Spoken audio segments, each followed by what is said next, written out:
ఆయన అలాగే చూస్తున్నారు. మొహం నిండా ఉమ్ములేశాడు.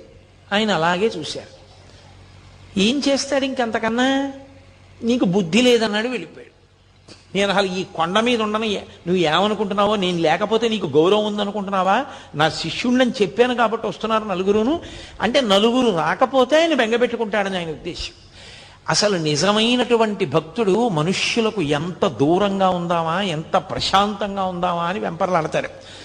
భక్తిని అడ్డుపెట్టి పబ్లిసిటీలు కోరుకునే వాళ్ళు ఉంటారు. వాళ్ళు ఎంతమంది రావాలని కోరుకునేవాళ్ళు తప్ప, నిజంగా భక్తితో ఉండాలనుకునేవాడు మౌనంగానో, గ్రంథపఠనం చేసుకుంటూనో, జపం చేసుకుంటూనో గడపాలి. ఏకాంతంగా ఉండాలని అభిలషిస్తాడు తప్ప ఆయనకి ఇంకొక కోరిక ఉండదు. అందుకే మీరు ఎప్పుడైనా గమనించండి, ఆ ఏకాంతంగా ఉండడానికి వాళ్ళకి రాజసౌధాలు అక్కర్లేదు, వాళ్ళకి ఏం అక్కర్లేదు.